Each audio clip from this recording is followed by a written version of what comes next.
Xyceres here, doing another base tour. This time it will be Hardin, which was my second map, I believe, that I created once the game actually released. It's a hardware advisor 6750 for GenMat. I chose this base because of the cost. These 6750s are normally fairly cheap when they're already smalls. And I believe this was a 750 capacity, so would have had a fairly high synthite to GenMat ratio.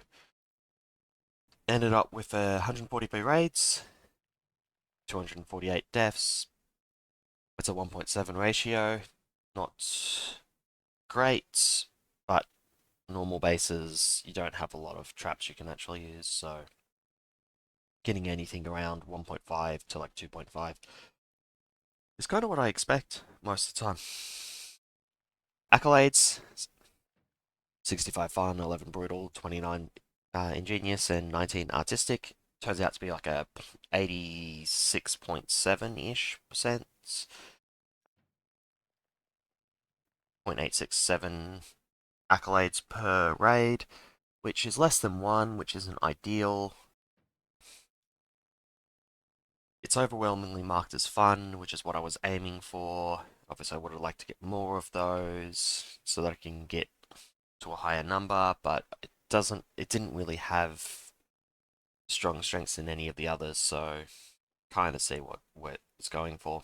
There's not a lot you can really do with the 750s, but I tried my best, and I like how this turned out, but there were some pretty big changes as it iterated over the 10 prestige ranks. It probably would have done better if I settled on what I ended up with later. But anyway, let's go and run this.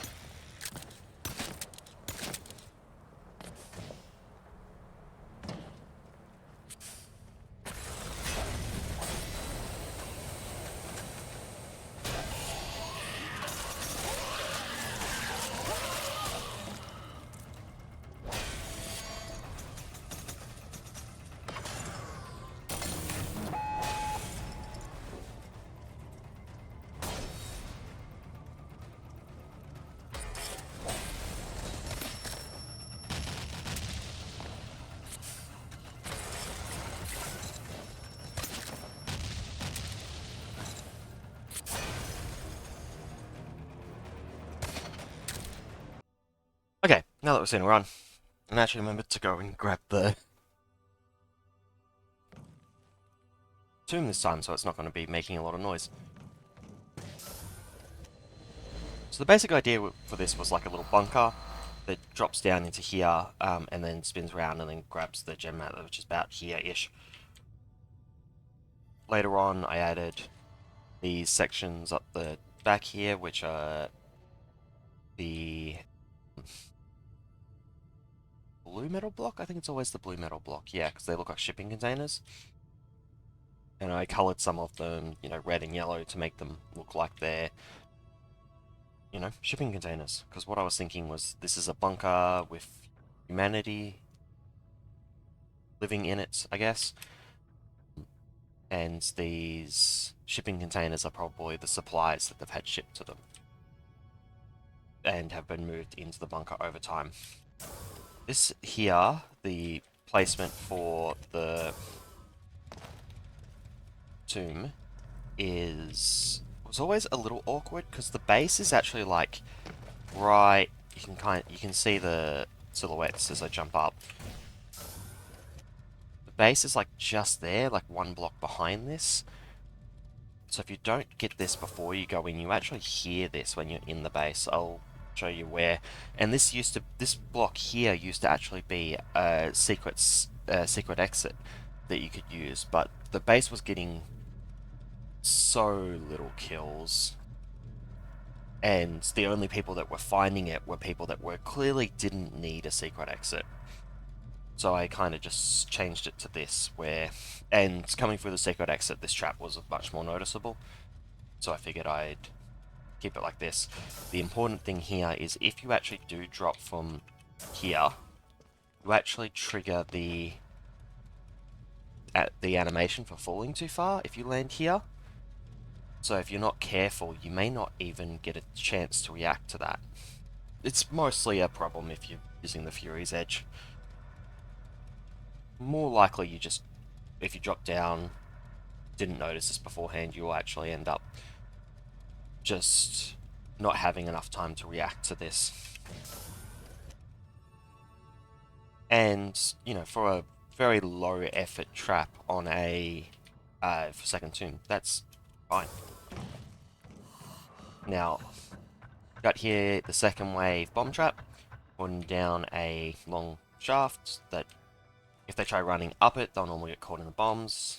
It's more for, you can't quite get the full length because of I believe this has, yep, Eagle Eye on it.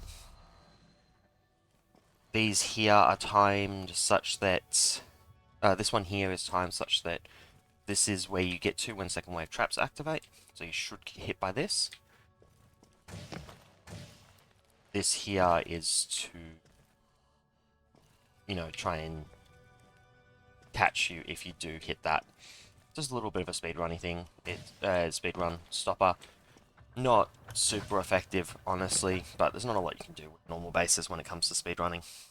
Realistically, because you just don't have the traps. The danger rating just doesn't work. For that, here you've got a couple incinerators pointed at a piston. Obviously the aim is to get the player to destroy the piston, stand somewhere around here, and get messed up by these two. It's not completely terrible. I've caught a few people with this. I tried a few other things as well. I think I had that pointed at an angle up there, and this just turned out to be more effective. I think I tried a bolt trap at one point. That bomb trap up there was first wave at one point, but they just kept destroying everything in here if you tried to run forward, and that wasn't great. Overall, this works well enough for a normal.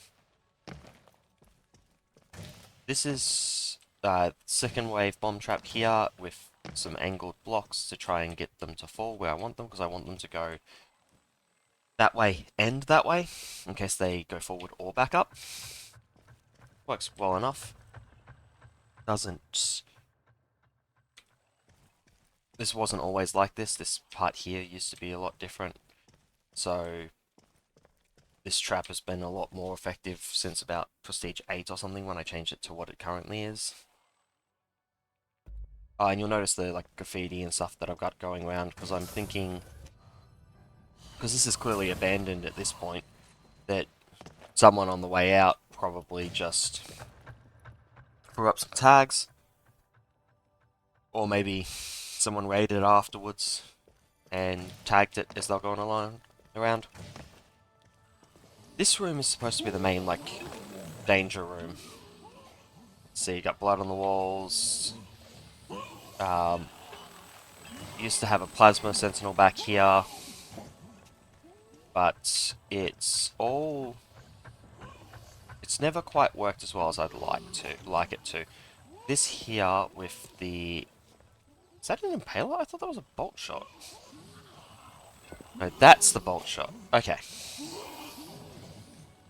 Yeah, so the bolt shot down there I think has Hunter on it. Yep. So that means it should hit pretty much anywhere in this room. Though not always. Depends on angles and whatnot, and where you move versus where it fires. The impaler should get the person's attention a little bit, so they go roughly here into the bolt shot, which they're always going to go into the bolt shot because of how that's angled.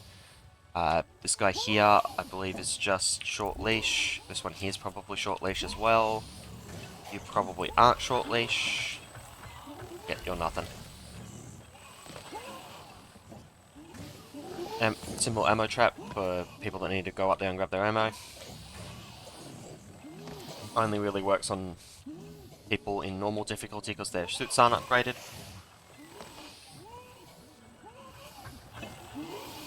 Uh, this here is a little awkward.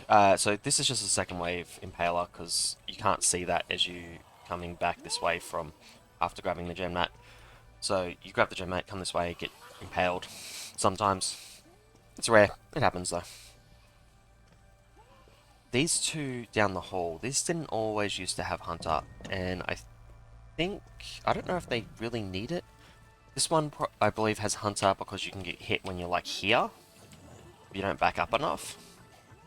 And this one is really more of a distraction. This one down here is the one that normally kills you.